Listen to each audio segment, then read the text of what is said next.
કેવલ ને કેવલ પરમાત્માના ચરણ કમળનું ધ્યાન છે. કોઈ પણ દુઃખ હોય એમાંથી તમારે મુક્ત થવું છે તો ભગવાનના ચરણારવિંદનું ધ્યાન ધરો, બસ અન્યત્ર કુછ ન કરો. केवल परमात्मा के चरणारविंद में जाकर अपने मन को लगा दो आप. आ संसार में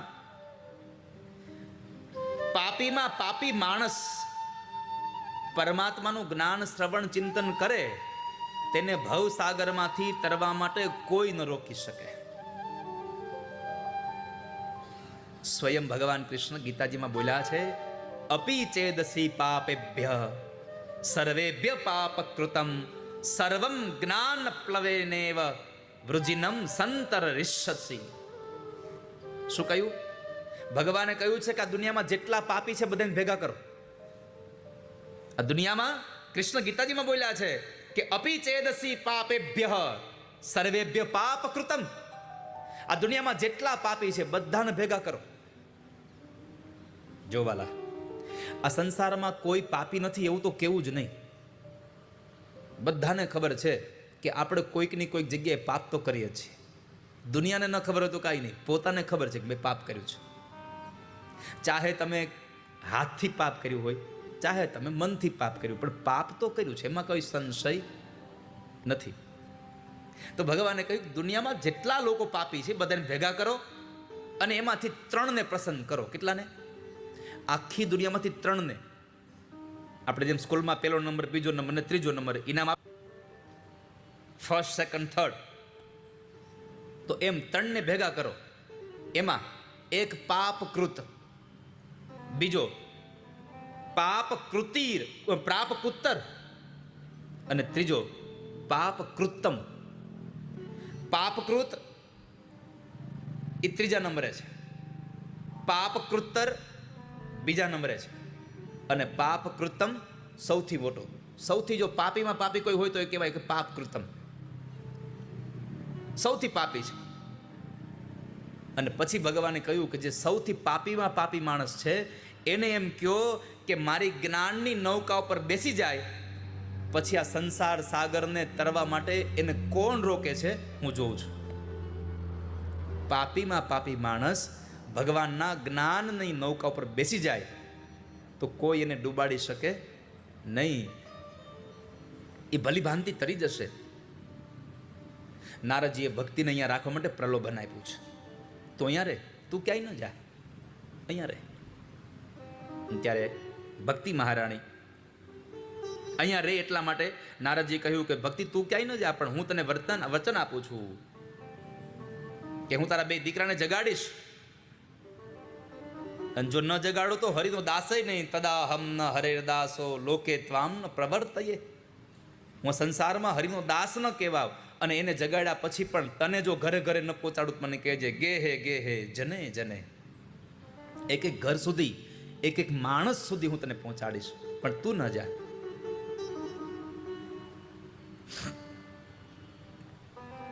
ભગવાનને મેળવવા માટે સાધન છે ભક્તિ. પરમાત્માને મેળવવા માટેનું સાધન ભક્તિ છે. અને આ ભક્તિનું જો કોઈ શ્રેષ્ઠ ઉદાહરણ હોય તો ભાગવતની ગોપીઓ છે. ભાગવતની ગોપીઓ પરમાત્માને મેળવ્યા છે. પરમાત્માના દર્શન વગર આપણું કોઈ સફળ નથી આ સંસારમાં. અક્ષણવતામ ફલમિદમ ન પરમ વિદામ. ગોપીઓ કહે છે કે એ બેન, માણસ તો બન્યા, માણસના શરીરમાં ભગવાને કાન આપ્યા, નાક આપ્યું, જીભ આપી, આંખું આપ્યા, હાથ આપ્યા, આ પગ આપ્યા, આનું સફળતા શેમાં? ત્યારે એક ગોપી કહે છે બેન, આંખની સફળતા તો એ છે કે જે ભગવાનનું દર્શન કરે. અક્ષણવતામ ફલમિદમ ન પરમ વિદામ. આ આંખ ત્યારે સફળ થઈ કહેવાય કે જ્યારે ભગવાનનું દર્શન કરે. નકર આની કોઈ સફળતા નથી, આનું કોઈ જીવન નથી.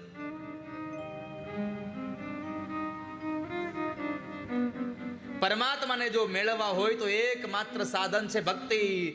હરિ રહી સાધ્યતે ભક્ત્યા પ્રમાણમ તત્ર ગોપિકા. ભગવાનને મેળવા ભક્તિ માત્રથી એનું પ્રમાણ હોય તો ગોપીઓ છે. ગોપીઓ ભગવાનને ભક્તિથી મેળવા છે. કારણ ભક્તિથી પરમ કલ્યાણ થાય, ભક્તિથી પરમાત્માનું પ્રાપ્તિ થઈ શકે. તત્ર ગોપિકા. ભક્તિ તું ક્યાંય ન જા. અને આ ભક્તિના દુઃખને દૂર કરવા માટે જ્યારે નીકળેલા નારદને બદ્રી વિશાલમાં સનત કુમારો મળ્યા અને સનત કુમારોને પ્રશ્ન કર્યો અને સનત કુમારોને આ વૃત્તાંત બતાવ્યું કે જે જ્ઞાન અને વૈરાગ્ય ગીતાના શ્લોક અને વેદના મંત્રોથી ન જાગે એને જગાડવા માટે કયો શ્રેષ્ઠ સાધન છે મને બતાવો, મારા પર અનુગ્રહ કરો. અનુગ્રહસ્તુ કર્તવ્યો મયિ દીને દયા પરે. નારદજીએ કહ્યું મારા દીન ઉપર અનુગ્રહ કરો, મારા પર અનુગ્રહ કરો. એટલે તો રામાયણ કહે અબ કछु નાથ ન ચાહીએ કેવલ અનુગ્રહ તો રે. દીન દયાલ અનુગ્રહ તો રે. આ સંસારમાં પરમાત્મા પાસે માગો ને તો અનુગ્રહ માગજો ભગવાનનો. ભગવાન પાસે માગવાનો વારો આવે તો અનુગ્રહ માગવો. જેવી તેવી વસ્તુ માગ્યા ન કરશો. અને જો પરમાત્માનો અનુગ્રહ અને તમારી શ્રદ્ધા આ બેયનું મિલન થઈ ગયું તો પછી ચિંતા જ નથી. પરમાત્માના અનુગ્રહ રૂપી વર અને સાધકની એટલે કે જિજ્ઞાસુ પુરુષની એનામાં જન્મેલી પરમાત્મા પ્રત્યેની શ્રદ્ધા રૂપી કન્યા, પરમાત્માના અનુગ્રહ રૂપી વરાજા સાથે સાધકની શ્રદ્ધા રૂપી દીકરીના જો લગ્ન થઈ જાય અને એમાં જો પાક્કો વિવાહ થાય ને, શાસ્ત્રીય રીતે વિવાહ થાય તો એના દ્વારા પરમાર્થનો પ્રસવ થાય, એમાં કોઈ સંશય જ નથી. ભગવાનનો અનુગ્રહ અને આપણી શ્રદ્ધા આ બે ભળી જાય એટલે એમાંથી પરમાર્થ જન્મે, એનો પ્રસવ થાય. અને દીન બનાવવામાં જે મજા છે ને એવી મજા ક્યાંય નથી. દીન બની જાઓ. નહીં તો નારદ અને સનત કુમારો બે બ્રહ્માના દીકરા છે, બે ભાઈઓ છે, પણ જ્ઞાન પ્રાપ્ત કરવું તું એટલે નારદ દીન બની ગયા છે. કંઈક મેળવવું છે એટલે અહંકાર છોડી દીધો. અને મેં ગઈકાલે કહ્યું હતું કે જ્યાં સુધી અહંકાર ન છૂટે ત્યાં સુધી તમે કઈ મેળવી ન શકો. કોઈ દિવસ અહંકાર ન છૂટે ત્યાં સુધી તમે પ્રાપ્તિ ન કરી શકો કઈ. નારદે જે પોતાની ચિંતા કરી એ ચિંતામાંથી સનત કુમારો એને શાંત કર્યા. વેદોના સાર રૂપી કથા ભાગવત એને સંભળાવો. નારદે કહ્યું હું બીજે ક્યાં સાંભળવા જાઉં, તમે જ મને સંભળાવો. અને નારદના કહેવા અનુસાર કથા ક્યાં કરવી, ક્યાં કરશો કથા? તો નક્કી કર્યું કે ગંગાના એક આનંદ નામના તટ ઉપર ભગવાનની કથા કરીએ. અને કથા ક્યારે મળે, સત્સંગ ક્યારે મળે?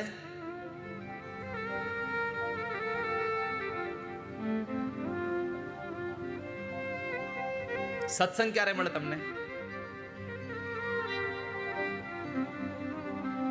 ભાગ્યોદયે ન બહુ જન્મ સમર જીતે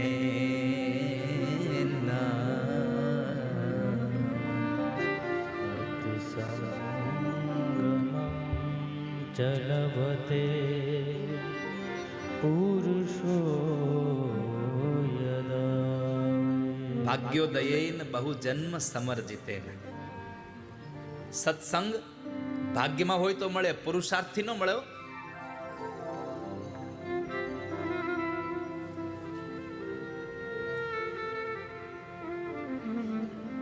ભાગ્યમાં હોય તો સત્સંગ મળે. અને એટલે તો કહે છે કે તમે સત્સંગમાં જાઓ ને ત્યારે પરમાત્માની સાથે જોડાવા માટે સત્સંગમાં જવાનું છે. ભગવાનની હારે જોડાવા માટે સત્સંગમાં. સત્સંગમાં શા માટે જઈએ? તો કહ્યું કે જે માણસને ભગવાન સાથે જોડાવવું છે, જે માણસને પરમાત્મા સાથે પ્રીત બાંધવી છે, એવા માણસોએ સત્સંગમાં જવું.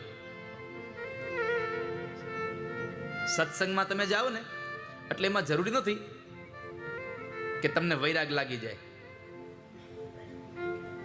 સત્સંગમાં તો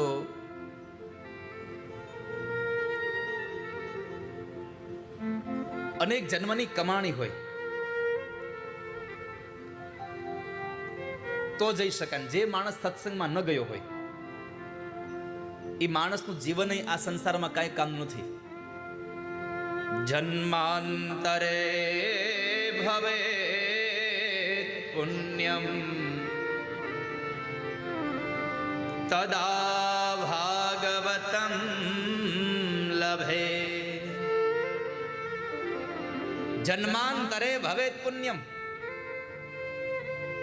અનેક જન્મના પુણ્ય ભેગા થયા હોય ત્યારે તમને સત્સંગ મળે, એમને ન મળે.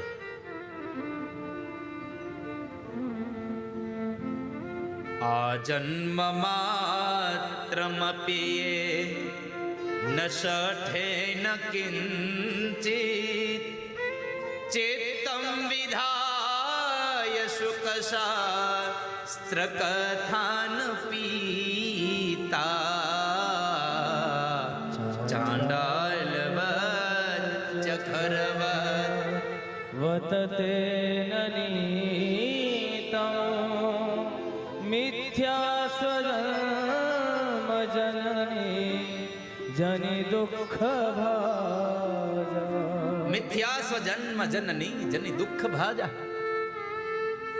જેણે પરમાત્માની કથા નથી સાંભળી ને એનું જીવન હાવ નકામું છે, ગધેડા જેવું છે, ચાંડાલ જેવું છે. અને એની માતાને માત્ર જન્મના સમયે દુઃખ દેવા આવ્યો છે એટલું કામ છે, બાકી કાંઈ કામ નથી જેને કથા નથી સાંભળી એને. એટલે તમને વારે વારે કહેતા હોય કે ભાઈ જ્યારે કથા હોય ને ત્યારે કથામાં જાઓ, 11 હોય ત્યારે સત્સંગમાં બેસો. તમે તો કેટલા બધા ભાગ્યશાળી છો કે આજે હજી 9મી છે, કાલે 10મી અને શનિવારે એકાદશી. એકાદશીના દિવસે જ કનૈયો આવશે. લ્યો, આપણો નંદ ઉત્સવ એ શનિવારે છે.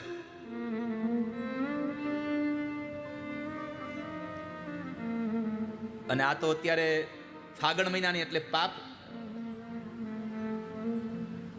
જો પંચાંગમાં જો પાપ મોસી ઈ જ છે કઈ, હે ઈ જ છે ને. કેટલા લોકોને ખબર 11 છે શનિવારે? કેટલા લોકો રહેવાના છો? હાથ જો કરો. એકે 11 રહેતા હોય ને, ન રહેતા હોય તો કાંઈ વાંધો નહીં, પણ મારી પ્રાર્થના છે કે આ શનિવારની એકાદશી રહેજો.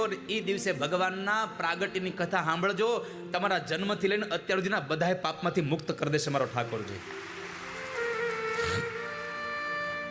બધી રહ્યો તો વાંધો જ નથી, પણ કદાચ તમારાથી ભૂખ્યું ન રહેવાતું હોય, પણ એકાદશી, આ એકાદશી તો રહેવાની જ છે. ફરજિયાત છે. જો એકાદશી રહીને નહીં આવો એટલે હું માર્યા વગર નથી મૂકવાનો બધાને. ઢીબડી નાખું બધાને. ઢીકે પાટે માર્યો કે મને. આવશો ને એકાદશી રહીને? કેટલા જણા રહેવું? સાચું બોલજો. હવ ના હમ ખાજો. સાધુ તું રે એકાદશી? અમારા રાજને તો તારું તો પાકું હોય, તે તો વૃંદાવનમાંથી નિર્ણય લીધો છે કે હવે જેટલી એકાદશી રહેવી ભાવથી રહેવી એમ. ગિરીશભાઈ રહેવા માંડ્યા. હવે તો શુભમ તું તો અભી નહીં રહેતા ને એકાદશી? एकादशी करता है तू? अच्छा, कितने वक्त की? 1 वक्त की, 2 वक्त की, 3 वक्त की? तीनों 3 की? अच्छा। विनोद शंकर, आप भी रहते हो ना? एकादशी करो, भगवान फल देंगे, आज नहीं तो कल।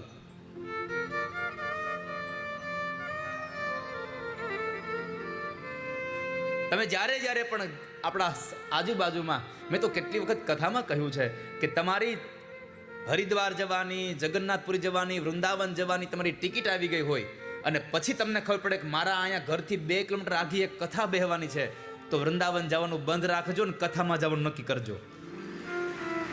કેમ તો કહ્યું છે કે વૃંદાવનમાં જશો તો વૃંદાવનમાં જેટલા દેવતાઓ રહે છે એના જ દર્શન થશે, પણ કથામાં જશો ને તો આ ધરતીના 68 તીર્થોના દર્શન તમને કથામાં થઈ જશે અહીંયા.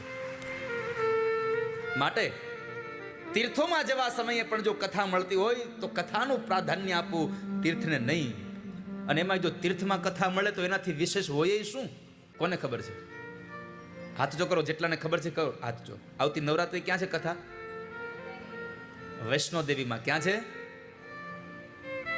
માના દરબારમાં 9 દિવસ દેવી ભાગવતની કથા અને સાથે સાથે માના ધામનું દર્શન થાય. વિચાર કરો તમે. આવજો બધાએ વૈષ્ણોદેવી હવના ખર્ચે.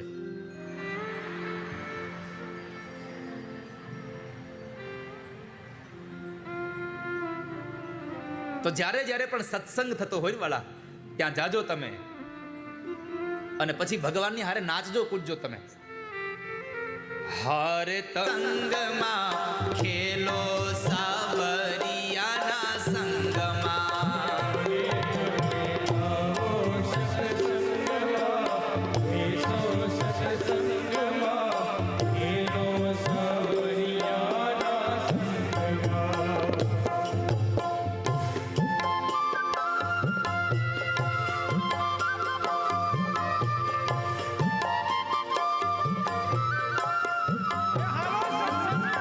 કરવા માટે સૌ સામગ્રી લઈને નીકળ્યા.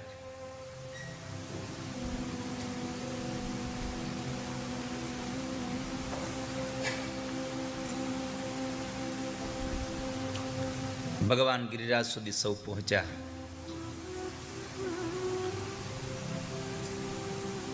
ભગવાને નંદ બાબા દ્વારા કહેવડાવ્યું કે બાબા બધાને કહેજો હો, બહુ સામગ્રી લઈને આવે, વધારે સામગ્રી લઈને આવે. બાબાએ પૂછ્યું પણ કનૈયા આટલી બધી સામગ્રીને શું કરવી તારે? તો કહે છે બાબા આપણે યજ્ઞ કરીએ, આપણે પૂજા કરીએ અને આપણે બધા જમી લઈએ એવું ન ચાલે. આ સંસારના કૂતરાથી લઈ અને ચાંડાલ સુધીના બધા જીવાત્માઓને આ પૂજાના પ્રસંગે પ્રસાદ મળવો જોઈએ. આવી ચિંતા કેવલ પ્રભુ જ કરી શકે હો, પ્રભુ જ કરી શકે હો. આપણે શું કરી શકવાના હતા?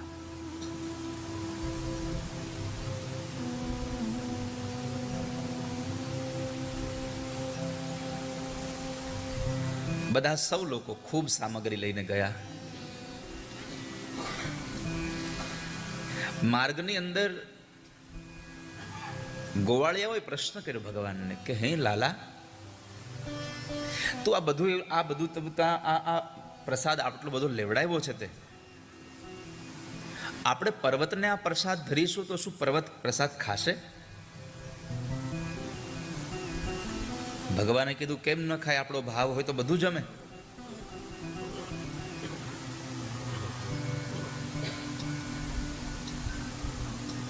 જો કર્માબાઈનો ખીચડો ખાધો હોય તો આપણે આટલા બધા ભોગ ન જમે. કર્માબાઈ કહેતી હોય ખાંડી રે ખૂંદીને બનાવ્યો ખીચડો અને તેમાં રેડ્યા તલના તાજા તેલ. જો ભગવાને પૂછ્યું કે મારે આવવાનું છે કઈ જગ્યાએ જમવા? કર્માબાઈને પૂછ્યું મારે ક્યાં જમવા આવવાનું છે? ગામના પછવાડે વાલા મારું ઝૂંપડું. ગાવ કર્માબાઈ, ગાવ બધા. થોડીક વાર કર્માબાઈ બની જાય. ગામના પછવાડે વાલા મારું ઝૂંપડું. ગામના પછવાડે વાલા મારું ઝૂંપડું. આંગણિયામાં તુલસી કેરા છોડજો. આંગણિયામાં તુલસી કેરા છોડજો. વેલા વેલા આવો મારા વાલમાં. વેલા વેલા આવો મારા વાલમાં.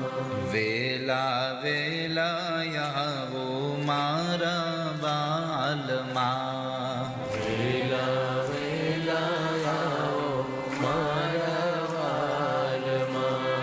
જમવાને પધારો મારા નાથ રે, જમવાને પધારો મારા નાથ રે, વેલા વેલા આવો મારા બાલમાં, વેલા વેલા આવો મારા. કર્માબાઈએ ભગવાનને એડ્રેસ આપ્યું કે ગામના પછવાડે એક ઝૂંપડું છે અને ઝૂંપડા બહુ બધા છે, પણ એમાં તુલસીનો ક્યારો મારી ઘરે છે, અને જેના ઘરમાં તુલસીનો ક્યારો હોય ત્યાં ભગવાન આવે છે.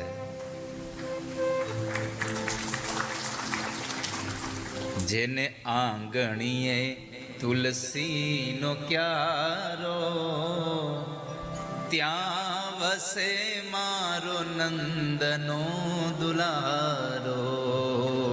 જેને આંગણીએ તુલસીનો ક્યારો, ત્યાં વસે મારો નંદનો દુલારો. તો કર્માબાઈ કહે છે કે ગામના પછવાડે મારું ઝૂંપડું છે અને એમાં બરાબર આંગણામાં તુલસીના છોડ છે. આ નિશાન યાદ રાખજો.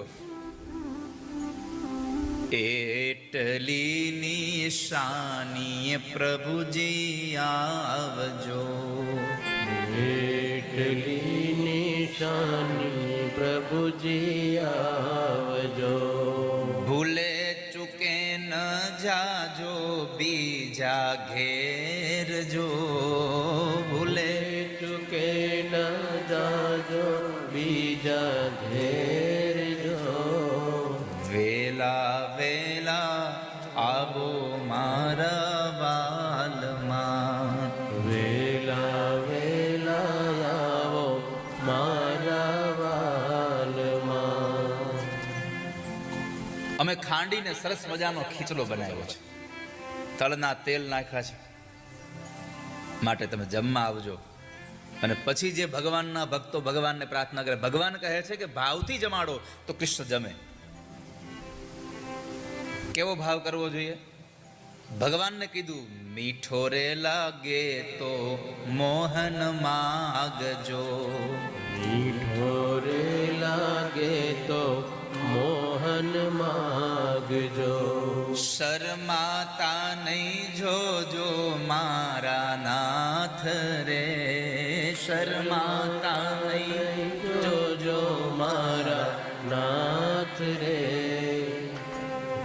વેલા વેલા આવો મારા વાલમાં, વેલા વેલા આવો મારા વાલમાં. પણ એકલા એકલા આવતા નહીં.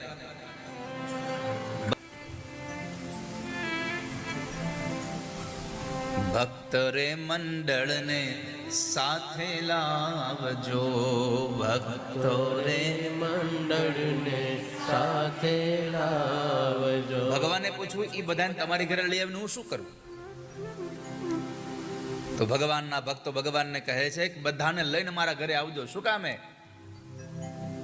ગરીબ ઘરનો લેવાને પ્રસાદ જો, ગરીબ ઘરનો લેવાને પ્રસાદ જો. એ તો ભાગ્યમાં હોય તો ઠાકોરજી જમે. ભગવાન આપણી ઘરે ક્યારે આવે? ગયા વર્ષની કથામાં અમારે હેમેન્દ્રભાઈના ઘરે ઠાકોરજી 5 દિવસ રોકાણા. આ વખતે અમારે દેવરાજભાઈ ઘરે રોકાણા. મારે ઠાકોરજીનું વજન કરવું પડશે. આ 2 કિલો વજન વધી ગયો છે એનો.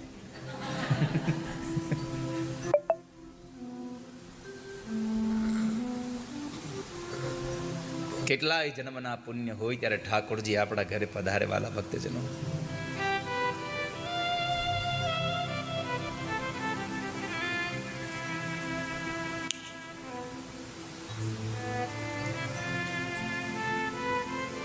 આજે આમ તમે જુઓ તો આ કથામાં ઠાકોરજી કેટલા કેટલા ઘરે ભગવાન ઠાકોરજી પ્રસાદ કર્યો નહીં. એકવાર દમયંતીબેનના ઘરે પ્રસાદ કર્યો ઠાકોરજી, એકવાર દક્ષાબેનના ઘરે જેમાં, એકવાર પન્નાબેનના ઘરે જેમાં, અને દેવરાજભાઈ ઘરે તો ભૂખ્યા રહેતા જ નથી, ઉઠે અહીંયા ચાલુ કરે. અને સારું છે, એની વાહે આપણે તો મળે. ઓલી કહેવત છે, વાડ વાહે એવડો પીવે. પરંતુ ભગવાન પાસે એટલી પ્રાર્થના કરવી, ઠાકોરજી અમારા ઘરે જમવા આવજો, અમારા ઘરનો પ્રસાદ ગરીબ ઘરનો લેવાને. ગરીબનો અર્થ એવો ન સમજતા કે ઘરમાં કાંઈ મેળ ન હોય. દૈન્ય ભાવ હોવો જોઈએ, હૃદયનો ભાવ હોવો જોઈએ. અમારા હૃદયનો ભાવ છે એવો. ગરીબ ઘરનો લેવાને પ્રસાદ જો, ગરીબ ઘરનો લેવાને પ્રસાદ જો. વેલા વેલા આવો મારા વાલમાં, વેલા વેલા આવો મારા વાલમાં. કર્મા બાઈના નાથ વેલા આવજો, કર્મા બાઈના નાથ વેલા આવજો. પ્રભુ તમારી જોઉં છું હું તો, પ્રભુ તમારી જો છું હું તો વાટ જો. વેલા વેલા આવો મારા વારમાં. જમવાને પધારો મારા નાથ રે, જમવાને જમવાને પધારો મારા નાથ રે. ગાવ એકવાર ભાવથી, વેલા વેલા. તો ભગવાને કીધું કે સખાઓ, જો ભાવથી જમાડો તો એ પર્વત પણ જમે. તમારો ભાવ હોવો જોઈએ. પરમાત્મા સૌને લઈને ગયા છે. ભગવાને યજ્ઞ કરાયો. ભલે મહાપુરુષો અને વિદ્વાનો એમ કહે છે કે નિરાકાર કશું જમતો નથી, પણ પરમાત્મા કહે છે કે મને ભાવથી કોઈ જમાડે તો હું ભૂખ્યો રહેતોય નથી. મને કોઈ અંતરથી જમાડે. અહમ ભોજનમ નૈવ ભોજ્યમ ન ભોગતા. નિરાકાર પ્રભુ જમતા નથી, પણ છતાં એના ભક્તો એને જમાડ્યા વગર રહેતા પણ નથી.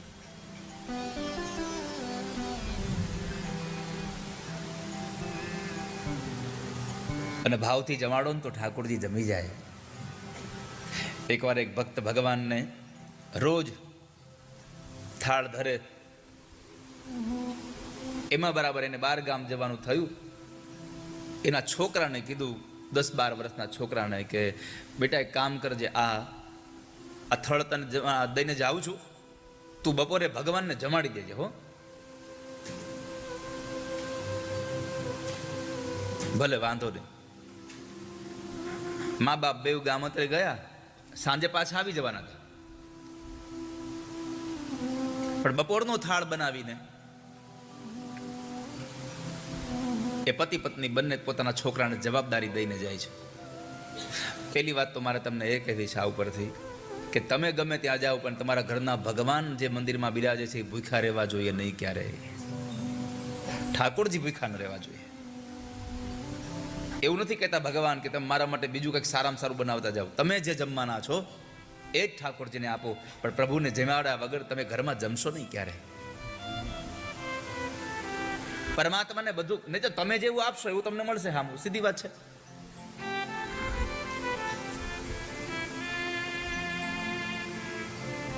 જેવું વાવ્યું હશે એવું ઉગશે. આપણે તો લગ્નની કંકોત્રી આવે કે ફરવા જવાનું હોય તો બહારથી તાળું માની વ્યા જઈએ, એના અંદર પૂરી. કોઈ દિવસ તમારા છોકરાઓને પૂરીને ગયા અંદર? હે?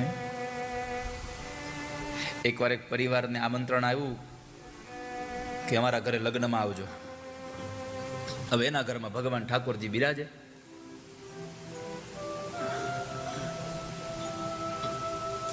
જવાનું થયું એટલે શું કર્યું ખબર છે? 3-4 દિવસ જવાનું હતું ને, તો એણે ભગવાન પાસે એક પાણીનો પ્યાલો મૂક્યો અને એક આખું એપલ ભગવાન પાસે મૂકી અને બહારથી લોક મારીને 3-4 દિવસ વયા ગયા લગ્નમાં. હવે અહીંયા ભગવાનને ખાલી આખું સફરજન. જ્યારે ઠાકોરજી તમારા ઘરમાં બિરાજતા હોય ને, નાનું સ્વરૂપ, આ બાલ સ્વરૂપ, ત્યારે યાદ રાખજો વાલા વૈષ્ણવો, કે જેમ તમારા ઘરમાં નાના બાળકને તમે એકદમ સરસ રીતે સાચવો છો ને, એવી જ રીતે આ ઠાકોરજી તમારે સાચવવા જોઈએ. તમે તમારા નાના બાળકને કોઈ દિવસ એપલની આવટલી કમથી ચીર એમનો હાથમાં આપી દીધી? એની છાલ ઉતારશો, સરસ મજાનું એનું છીણ કરશો અને પછી તમારા બાળકને તમે ખવડાવો છો. આ ઠાકોરજી એમ છે. જેમ તમે તમારા ઘરમાં બાળકનો જન્મ થાય અને દર વર્ષે તેનો તમે જન્મ દિવસ ઉજવો છો ને, એ